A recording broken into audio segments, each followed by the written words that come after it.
How did you and Cheech first come together? How did you guys meet?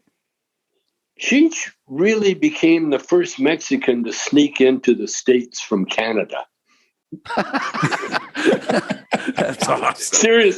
Seriously. He was up in the Canada dodging the draft because, as soon as that was during the Vietnam War.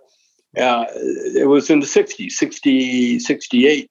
We had to have a guy that looked like a cop. And so we got this Brick Lenz was his name. He was a real actor.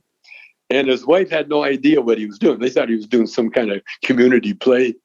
And so then we were such a hit. We got front page and the picture of Brick Lenz with these strippers on either side with their titties in his face.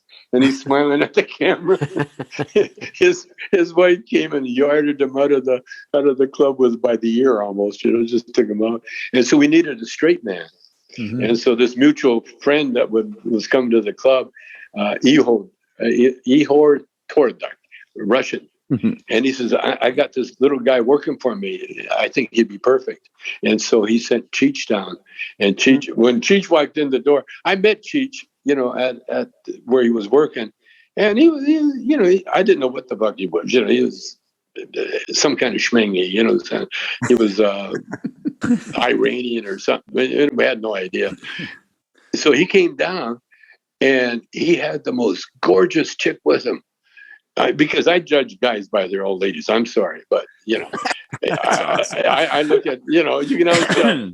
But when Cheech walked in with this girl, and I didn't know that she was there to say goodbye to him because he was like a loser, and so she was there to break up with him.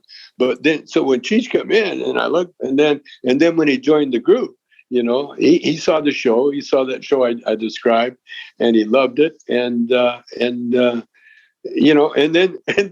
my brother fired us. We had the group. I kept getting fired I kept getting fired up. So he fired us. And so Cheech and I stayed together. We wanted to do comedy. And so we put a band together because he's a singer, I've always had a band, especially a blues band. And so we put a band together. But I realized we never played a note because Cheech and I went out and did comedy and did more comedy and more comedy. Pretty soon we took our bow and the band that we hired, they said, "Hey, when's our next gig, boss?" They never played a note. And that was the beginning of Cheech and Chong. And that's when I found out he was Mexican because because we're driving home and we're trying to think of a name. And I said, "Don't you have a nickname or something?" He goes, "Yeah, it's Cheech." And I said, "Cheech and Chong." Oh man, it just rolled off your mouth, your tongue.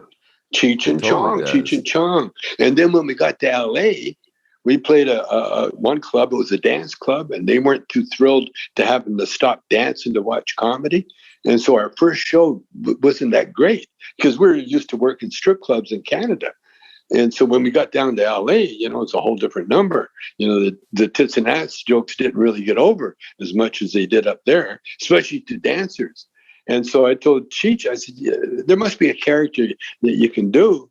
And Cheech said, yeah, there is one. And as a result, the Chicano Lowrider was born.